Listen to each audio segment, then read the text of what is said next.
Pinangunahan ni Pangulong Ferdinand R. Marcos Jr. ang pamamahagi ng iba't ibang heavy equipment ng National Irrigation Administration sa Pampanga. Gagamitin ng mga ito para mapabuti pa ang mga irrigation facility sa bansa at makatulong din para mapalakas ang produksyon ng ating mga magsasaka. Si Benji Durango sa detalye.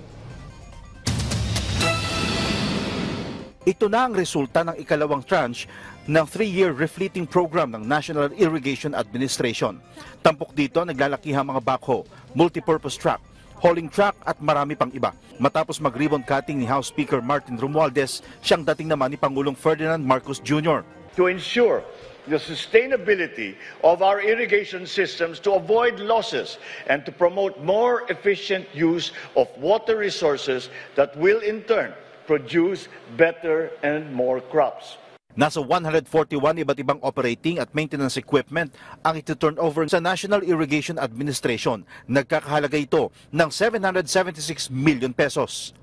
By 2025, we will roll out the third tranche of equipment amounting to around 1 billion pesos. Parang marami, no? Dami palang pinocure ng gobyerno. Kailangan it's a fleet modernization at kailangan talaga to para maayos ang ating irrigation systems at mapalawak pa. Hindi lamang mga magsasaka makikinabang sa mga kagamitang ito dahil malaki rin ang magiging ambag nito para maiwasan ang dilubyo.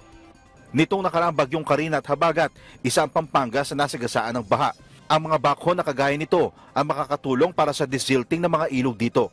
Multi-purpose siya, multi-purpose. Kasi pag nalinis yung mga irrigation canal, sabi ko nga kay ni administrator, pwede namin gamitin pag-ukay ng mga river. Kasi long arm siya malaking bagay din talaga to. Tsaka kung may mga nakabarang basura, pwede rin kunin nito itong bako na long arm.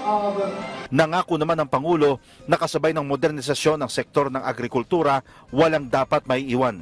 Patuloy po tayong naghahanap ng mga solusyon upang mapabuti ang gawaing pagsasaka at mapataas ang inyong ani at ang inyong kita. Kaya tayo po ay magtulungan upang makamit ang isang maunlad at masaganang bagong Pilipinas. At sasabay sa pag-angat ng bansa, ang pag-angat din ng kabuhayan ng ating mga magsasaka. Mula dito sa Mexico, Pampanga, Benji Durango para sa Pambansang TV sa Bagong Pilipinas.